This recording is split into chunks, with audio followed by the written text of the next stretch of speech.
Hello friends, good morning. आं दिनै body mass index को मारै calculate खालामो बेखौनो discuss खालामनो नागिरदों। बे मोनसे simple calculation जों बेजोंनो मोनथिनो हायो जोंनि weight आ normal नंगौना नङा। ओमफ्राय बेनि थाखाय जोंनो नांगौ height आरो weight को। जोंनो height को नांगौ meters आव ओमफ्राय weight को नांगौ kgs आव। तो body mass index equal to weight in kgs divided by height नि square in meters। तो बेखौ गावबागाव calculate खालामनो हायो जोङो ओमफ्राय जों बेजोंनो हमदांनो हायो जोंनि weight आ normal नंगौना नङा।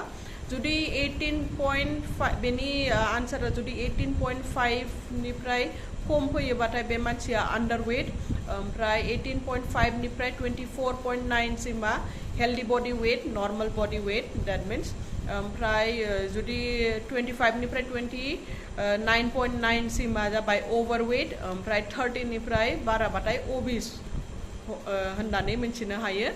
ओमफ्राय गथ'फोरनि थाखाय calculationआ एसे आलदा जायो। तो जोङो गावबा गावनि body mass index को बिदि calculate खालामनानै लानो हायो ओमफ्राय गावनि देहाखौ मिथिनो हायो। जुदि underweight बेसोरथ' जिम आरि जइन खालामजायो ओमफ्राय जानाय लोंनायखौ एसे खेल खालामजायो ओमफ्राय normal body weight आव लाबोजायो। ओमफ्राय जायनि अजना बारा overweight आरो obese बेसोरो अजनखौ खमायनानै लानाया मोजां जाहाथे लाइफस्टाइल डिजीजफोरा निफ्राय बारग'नो हायो। लाइफस्टाइल डिजीज जेरखम डायबिटीज टाइप 2 हाइपारटेंशन ओमफ्राय थायरॉइड डिसऑर्डरफोर ओमफ्राय लोगोसे दस्रा लाइफस्टाइल डिजीजफोरनिफ्राय जाहाथे बारग'नो हायो बेनि थाखाय बिसोरो सिभियर एक्सारसाइज खालामनांगोन अजनखौ नर्मालाव लाबोनायनि थाखाय एसे खस्थ' खालामनांगोन ओमफ्राय जायहा नर्माल वेट दङ बिसोरो मेनटेन खालामनो थाखाय एक्सारसाइज खालामनाया मोजां।